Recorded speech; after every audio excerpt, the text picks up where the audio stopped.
What's up, everybody, and welcome to War Eagle War Room. This is a special basketball-only edition. We're going to be discussing what we just saw at the Battle for Atlantis. Battle for Atlantis, Bad Boy Mowers, and the South Florida game, since we did not talk about that, and maybe touch on our next three opponents a little bit in basketball. But I'm Coleman, and with me today is Baxter, and we just saw three pretty great games all around, I guess. I mean, UConn, that's not a bad loss considering they were, the 22nd best team in the nation?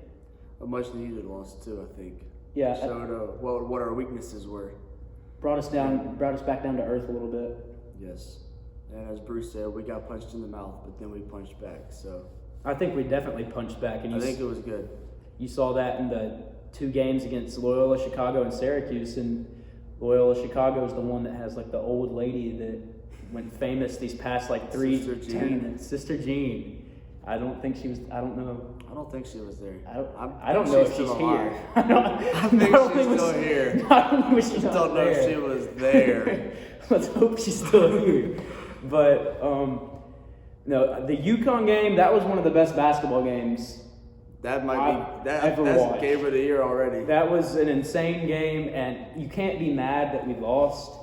You can, but I'm not. I'm not either. Good loss. I think I'm happy with the way we played.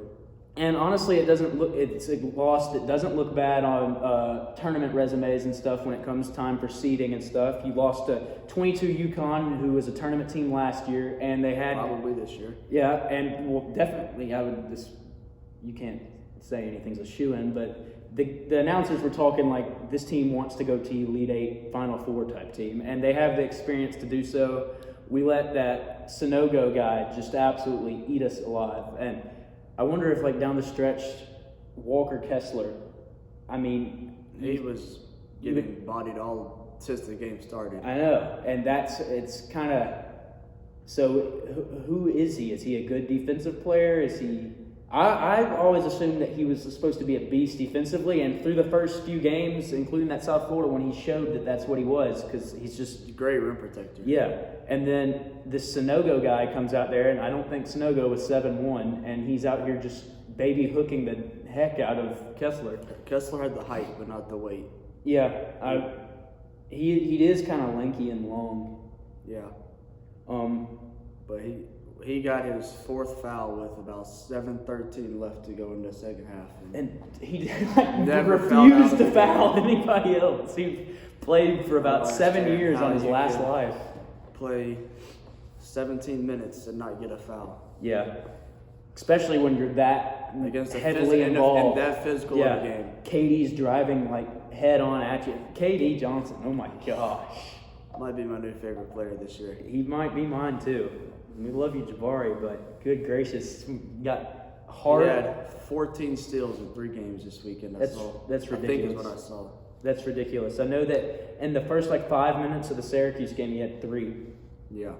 Syracuse game, we were like, oops. It was like Lob City. It was like Blake Griffin, Chris Paul, and DeAndre Jordan. We attacked the zone, which is what we needed to do. Yeah. Bruce Pearl just outcoached Jim Boeheim. Who knows with all the Boeheims. The announcers loved calling the Boeheim boys by their full names. Just like Jimmy Boeheim down the court, Buddy Boeheim, and they love saying it like every single possession. He's one of the best players in college basketball, though. I guess it's the most fun name to say, too, because the announcers never stop. It's like, Buddy Boeheim, Jimmy Boeheim, Buddy Boeheim. It's like, okay, we get it. They're his sons. But I think we kind of shut them down, considering we won 89-68. It was a 3-point barrage from Jabari Smith, and also having another great game was KD Johnson. Yeah. KD had a career high 27 against UConn. He went. That may have been one of the best performances in a while by an Auburn player. I guess a non-3-point shooting performance by an Auburn player, that's the best. Yeah. That's the best game I can remember, because Bryce Brown. Oh my gosh. Jared Harper would light you up. Bryce Brown against Tennessee, Kansas, and North Carolina. Kentucky too. Yeah, honestly, even Kentucky. In the second half. Was that the one where we got like blocked or something? Or he hit a three, then we steal like the inbound, and then he hits another. Which game was that? Was that Kansas? The Kentucky game. He made the first free throw, missed the second one, but rebound. Got the rebound, gets the rebound in the corner. Threw it back in, and he went to catch it and shot it from the corner and it went in. That's when I knew we were going to win that game. Was because he was just throwing up stuff and making it. And speaking of, I guess not really speaking of, but we weren't talking about Jared Harper, but Wendell Green. Wendell Green reminds me of Jared. A lot. The range, the drives. Honestly, he's quick like him too. I think Jared's probably one of the fastest basketball players I've ever seen in general.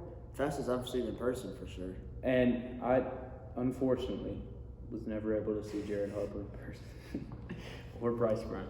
But it's fun to watch that 2019 team in yeah, person. I'll be going to a game this year in person though. Auburn, Tennessee, and hopefully more, and hopefully it'll be at home. But that's not the point of this.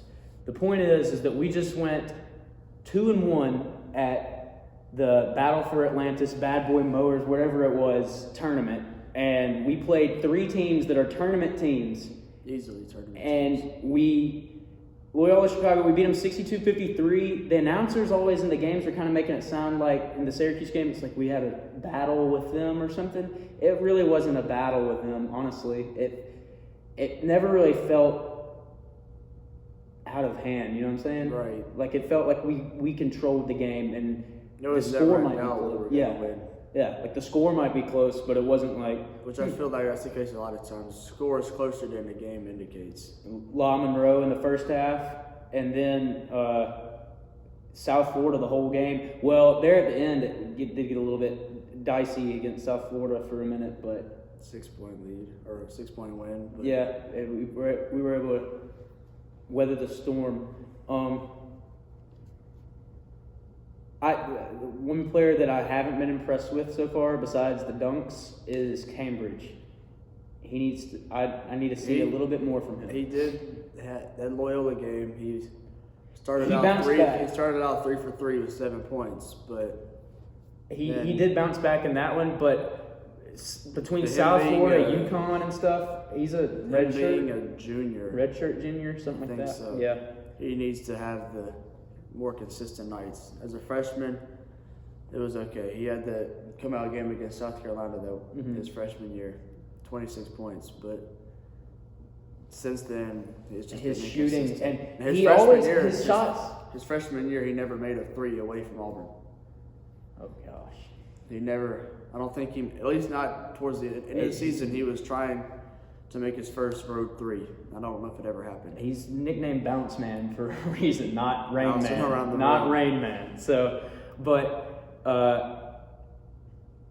I'm friends with people that like grew up with him down in Nashville. But so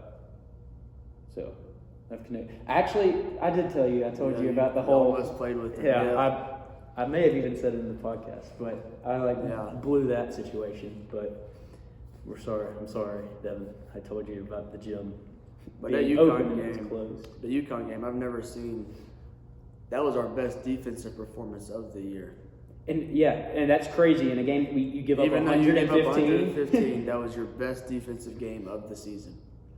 It was like a steal of possession. To be almost. down, was it 15 with 4 minutes left? Yeah, and that game, that was one of those games where UConn would be like, we never felt in doubt throughout the whole time until Auburn actually comes and takes over the game, and then massive doubt from UConn. I don't know if my heart has ever beat it as fast as it did in that last last 20 seconds of regulation. I was in a car with my friend, and I was watching on my phone, and like my legs went like weak. Everything was weak, and then he hit the layup. I was like, ah! I was on the edge of the couch watching that game, and my heart was out of control.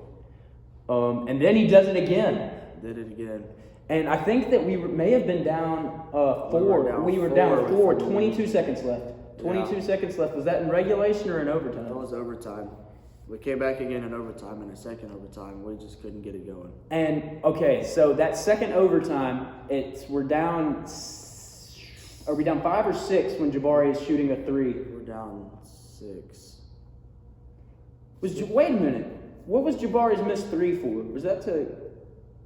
We fought hard in that second overtime after we dug a hole, and we fought so hard the last 40 seconds of that game. There was so many shots put up. I don't remember which one was which. The last 40 seconds was it felt like an entire game. The last 40 seconds. Did. It was the ups and downs of the last 40 seconds, the momentum shifts. It was like a whole mini game. And I say 40 seconds because I do remember at some point like there was like a timeout or a foul or something at the 40-second mark, and after that we started mounting like a comeback. But speaking of timeouts, Bruce, I don't understand. I know you don't like to use your timeouts and let players work through, but you've got 3 timeouts with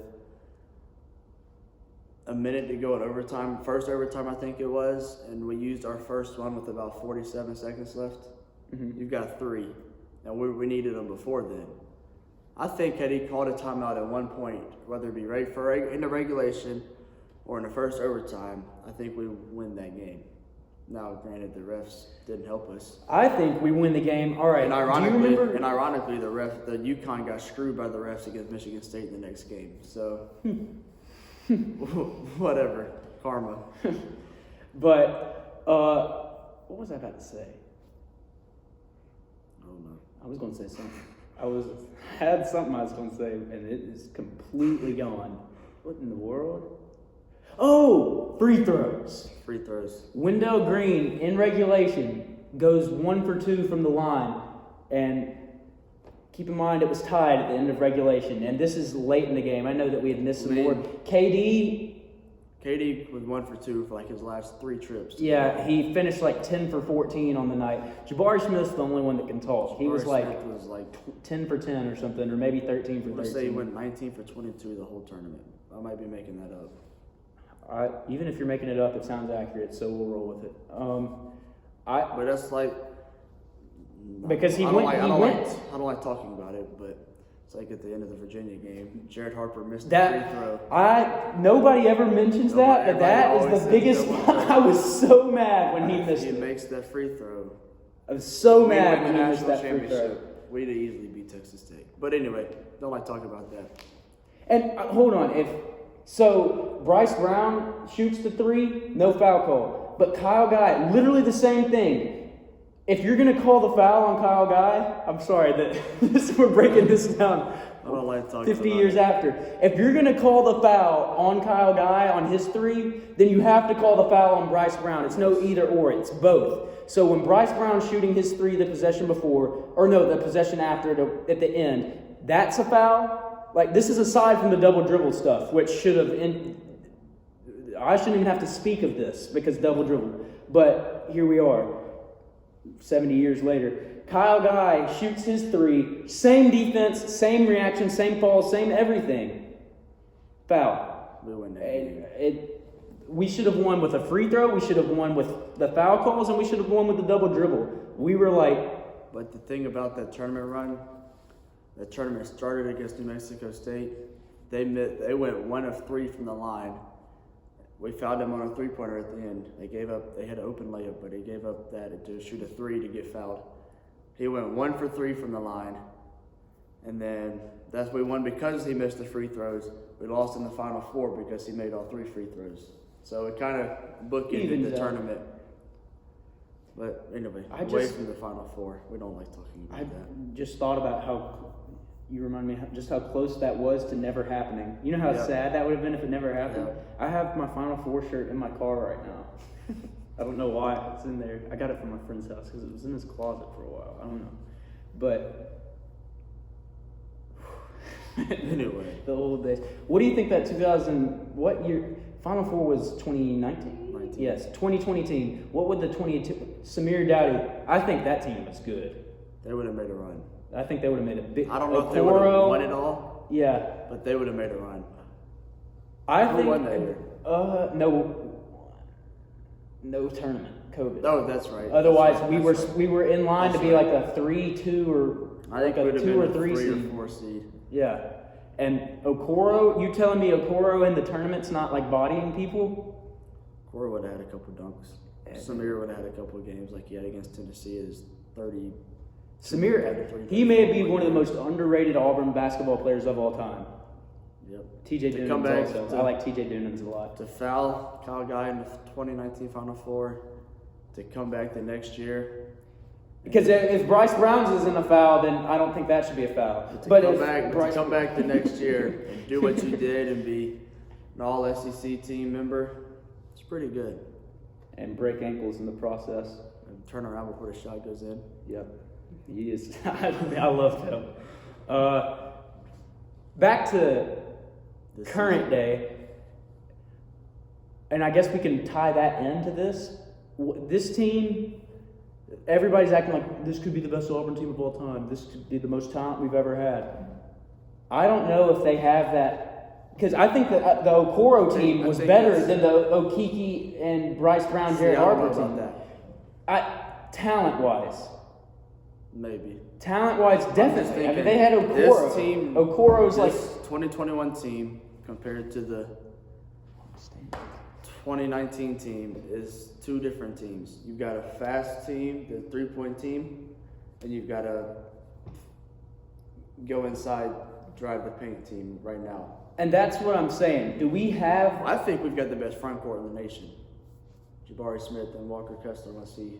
I think that now that Kessler's made a 3, after he started 0 for 6 on the season. He's at 2 now. And he's now... Maybe 3. 2 for... I remember 2, but I feel like it's 2. I think he's now 2 for 8 on the year. But I think now that he's done that, you'll start seeing more. And I mean, who knows what you'll get from KD Johnson. That man had the craziest shot I've ever seen today. He did. When he just flipped it around the goal and it somehow went in. But down the stretch, we saw back in 2019 what a guy like Bryce Brown, who it's criminal, but he's not even in the NBA. Now I think this team has a lot of NBA talent. That's what I was getting at. That team in the NBA is Chuma Okiki, and he was hurt who hasn't really played much because he tore his ACL and he's still rehabbing from that. Yeah, and so look, what I'm saying is that I think that the 2019 team or the 2020 team may have been more talented in terms of like prospects and stuff, and heck, even last year's team was more talented. But the way that those guys played, the chemistry, I don't know. Does this team? I think this team has the chemistry, but I don't know if they have the scoring that we. They don't have the 3-point scoring. They're not going to put up 357, 97, whatever it was, 3-pointers in a season. But I think that. But it showed that having somebody that can just space the floor and literally be able to get you a shot anytime you need it, that was a formula to get to the Final Four and should have been national championship. I think as this season goes on, I think you'll see that. Who do you think is going to be the guy to step up? Because Wendell Green is apparently a sniper. KD Johnson's shown flashes of being able to do it, and so is Jabari. Who do you think separates themselves in the pack as the best three-point shooter on Auburn's team? And it's not Bounce Man. KD Johnson. KD Johnson? If you're taking a 3 to win the game, to tie or win the game. Well, we've already seen this scenario. I want KD Johnson taking it. We've seen this scenario. If you're talking about a mid-range shot, I want Jabari. Zep Jasper's not too bad on that mid-range shot either. Or Jalen Williams. Jalen Williams is like honestly he's like so underrated. He is all around. He's like literally a guard. Nobody talks about. You remember that behind the back pass that he had this weekend or whatever this past week? I don't know if he had. Did he have one this past week? He had one, but nobody's talking about it. Somebody did. Somebody went up for the layup and threw it behind the back. Probably was him. But it was like maybe it would have had been last year. He had the alley-oop off the backboard against Tennessee his freshman year. There was one thing where he was like driving and he gave like a whole. I just know that he's a beast. He's like having another guard out there, but one that can back you down. Stretch 4, stretch 5 at times. But his ball handling, he's not a turnover threat or anything. Like, you like him having the ball in his hands. Yeah. Some guy I don't really understand the role of so far is Chris Moore. Like, is he good? Does he do anything? He's just kind of like... He's locked up his guys on defense. He's definitely more of like a and quiet... I think you'll see more... I think he's a Horace Spencer. Yeah, but I think you'll see more of his defense come SEC play. Yeah. I mean... When he's out of that's true for everybody. Yeah. But I think him specifically, now that nobody's talking about him come SEC play, you'll see him. He's 6'6", 6'5", 215 probably, 220. That's like Cam Newton out there playing basketball. 2 points left to hit. All right. What does Alan Flanagan bring to this team when he returns? First of all, we beat UConn if he's playing. Yes. Alan Flanagan brings the points that you need. He is that leading scorer. And who knows about his 3-point shot. He was already pretty consistent. He brings the 3-point that you need. He brings the defense that you need. He brings the leader you need. He brings the experience. He was like baby Okoro out there. At the same time, it's like, I don't know, these guys are kind of equal. Like for a while, until Okoro separated himself at the first of that season, I was like, these guys are both like. There's times where I don't like Flanagan shooting a 3, but then I realize he knows what he's doing. And look, with his foot injury, about all he can do is shoot right now. Yeah. And so think that he's probably been tip off his tumors. The dude made like 12 3-pointers in the corner. Like, he went on a long run of like 6 in a row, 7 in a row. Whose spot in the rotation does he take? I have my answer. Who do you? Flanagan starts at the 3. So it would be Zep, KD, Jabari, Kessler, and Flanagan. Yes. So that is taking out Bounce. Yeah. Bounce Man's gone, and any possible window. I like Bounce Man off the bench. Bounce I like Man off energy. the bench is a different Bounce Man. Energy off the bench. I like Cambridge off the bench. I love it. And it's like getting Cardwell and Jalen Williams off. Like, this is we have Speaking of Cardwell, he had his best game of the season tonight, I think. Yeah, he came and he showed up in this past game for sure. Both sides of the ball. We pretty much have like another starting line. We got Wendell Green. We have like 3 starting lineups. Jalen Williams, Dylan Cardwell, Devin Cambridge, and who would be the other person in this? I guess Berman. But I could start those 5 right now and feel fine with that. Yeah. I would think that team would be able to compete and win games. We went from being one of the youngest teams in the country to that's insane. Being amazing. That's insane that you can literally pull just those 5 guys and that be like an entire another starting lineup. And all those guys have started before, I think. Yeah. What's his face started? Leor? Berman hasn't started. Well, Berman hasn't started, but he could. I mean, he's literally just spaces everything out and hasn't played bad defense to this point. Today. But Cardwell, he's started. And we're forgetting Cardwell Stretch. started last year, I think. Stretch could play. Stretch could play too. Now, I think SEC play, you'll see him play more because I'm sure the big man will get in foul trouble a lot. Yeah, and if, say, Kessler or Cardwell gets in foul trouble, then you can bring in Stretch for that rim protection or something, and he can. Because we'll have Jabari and a 5 on the court, but.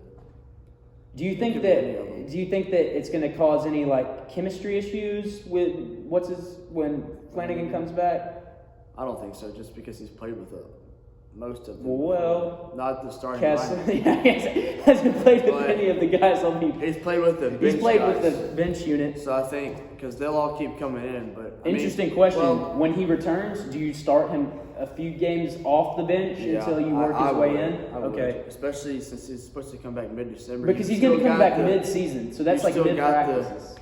I could see him coming back for this Nebraska game, or I could see him coming back after that. But I mean, he's got about 2 or 3 games he could come off the bench for before we play LSU at the end of December. So segue into my last talking point, the next 3. So we have at home against UCF. And we're going to see Big Cat Malzahn and T. Will come out with that. If they come out, I'm sure they will not ever come back to this game. Big Cat. T. Will might. T. Will might. I think Gus would. I don't think Gus has any hard feelings, really. His knee gets better. Yeah. But Big Cat might be the most hated man in the state of Auburn. Hate that man. Nobody likes. Because he went away and ran his mouth for like no reason, and that was not necessary. That's a different point, though. Yeah, Auburn wouldn't lose to South Florida. We'd lose to South Carolina, but not South Florida. So be Central Florida. And South Florida. I'm saying South Florida because they almost lost to South Florida today. As we make this, it wouldn't have been close with Auburn and South Florida. No. And it wouldn't be close with Auburn and Central Florida. Then we play Yale on Saturday the 4th. And I feel like that's the type team that That's a trap game. They've been around since like 1850. They've they've calculated the L in their heads or something already. I feel like that could be a trap game for us. They'd probably play real technical ball. I mean, I don't know. I feel like I remember them being in the tournament one year. Ryan Fitzpatrick, NFL quarterback, came from Harvard. I mean, there's a lot of people coming from the Ivy League that you don't realize, but I just feel like that could be a trap game for us. I don't know. And then we take on the Cornhuskers of Nebraska on the next Saturday, December 11th. So we have a week between games there. That one's in Atlanta, though. Not the battle for Atlantis, though. No. The battle for Atlanta. The only thing I see, the only problem with that game I have is it being a 10:30 tip-off, 11 o'clock local. So it'll be at 11:30 in Atlanta, but 10:30 here. So I don't know. That's one of the things is starting that early. Atlanta's like, how far is it from here? It's like only like hour and a half to 2 hours. Yeah, that's Auburn, and it's probably like a 20-hour drive from Nebraska. Major Auburn crowd there. Majority, especially if since this team's so fun to watch. Yeah, it'll be, and I think we win all three of those. But I guess one last thing, what do you think the ceiling of this team is? National championship. National championship. I think that's definitely. And that's not unrealistic. That's not, honestly, I really do. If you take all this Auburn stuff off of me and put me on like TV or something right now, I'm still saying that this team. I think this is not as unbiased as I can be. I think we might be the most fun team to watch. And agree. The Tipton Edits dude tweeted out Auburn is fun to watch. So it's not just me saying it. It's other people out there. Actually, to be fair, Tim Edits is ran by an Auburn fan. but so is No Context College. Everybody loves Auburn. No Context College Football, Auburn fan. Tipton Edits, Auburn fan. Joseph Tipton. I don't know why I know his name. I don't either.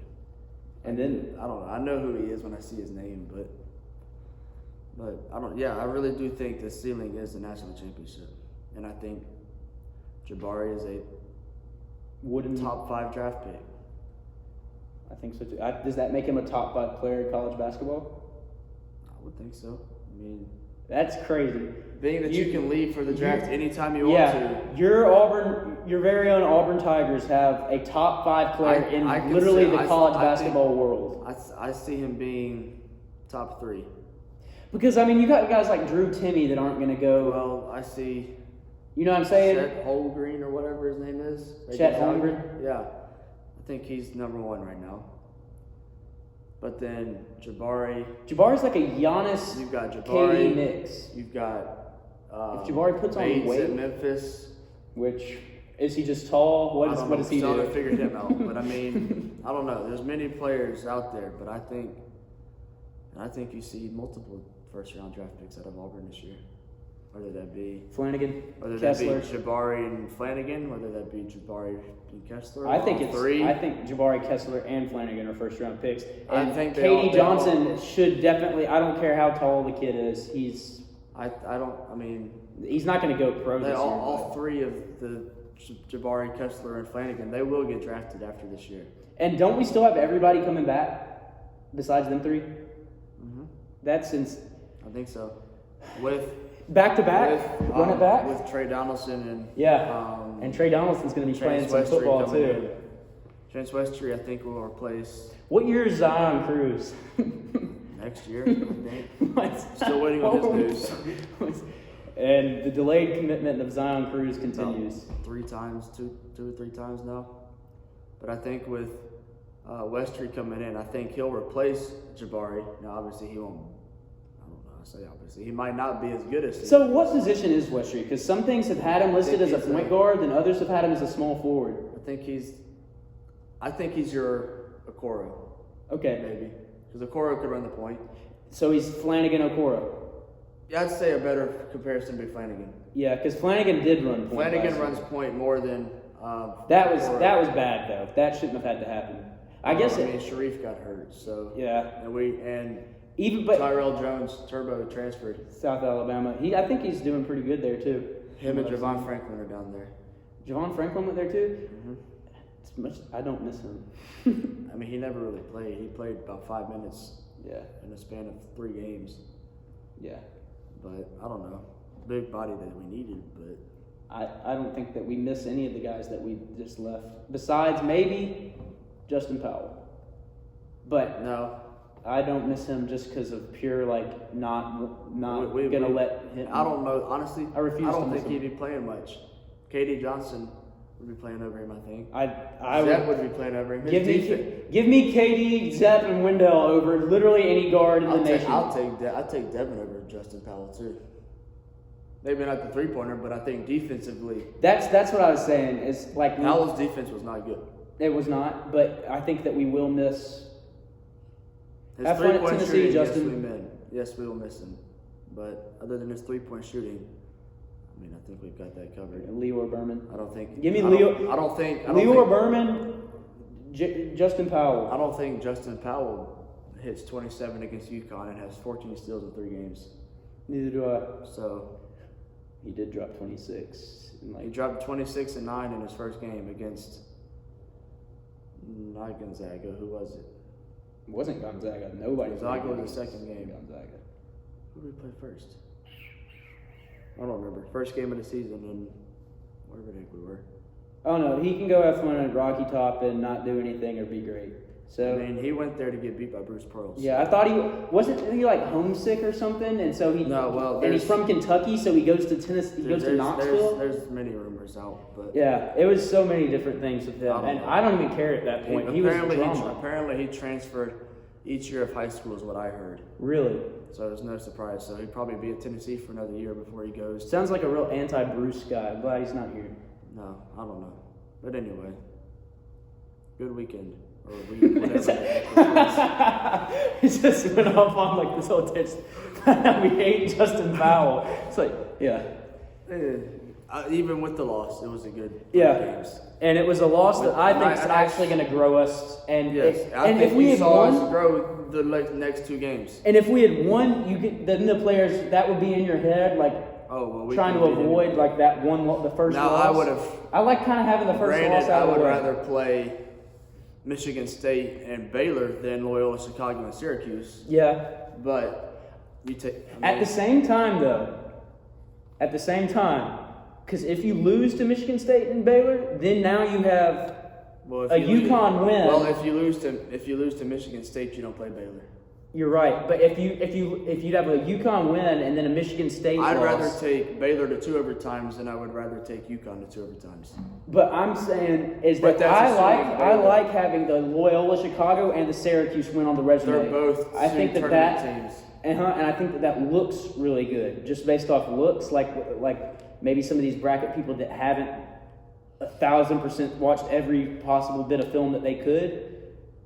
They see Loyola Chicago and Syracuse, and they remember these past years and just Syracuse in general. I see us only having 1 loss. I think that these next 3 games, we have to be very careful, though. Yes. All 3 of these. Especially that Nebraska game. Because I don't know much about... I mean, I feel like the UCF game can be just like the South Florida game. Yeah. Where you think, Taco's not there anymore. Taco's their only known player. It's a American Athletic Conference team. They're not really good at basketball. I don't know. Didn't that used to be Big East? Or is the Big East still a thing in basketball? Big East is still basketball. All right, before we get way too off topic. But I think we enter SEC play with just the 1 loss. All right. And as we said before, we think I think we go into January with 1 loss. I think we beat LSU our first SEC game. What's a disappointing last question? What's a disappointing season this year?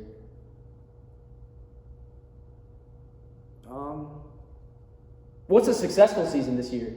A successful season. A successful season is top 5 in the SEC. Top 5 in the SEC. I think we could finish 1st through 5th. Maybe. Bam, we are 1,000% better than Bama. I mean, we to beat Iona. Yes. But I don't know. Disappointing, I say, is 500. Or a couple of games over 500. I don't see that happening. What's the floor for this team? I don't know. I think that the lowest we get seeded is like a 7th seed. I think I don't that see us dropping below 6. I think that's a disappointing season to me. Disappointing season is.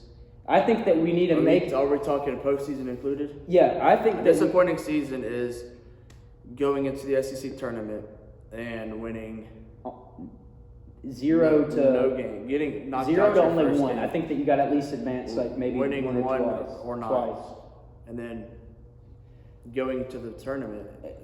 If March it's Madness. Sweet 16 at least this season.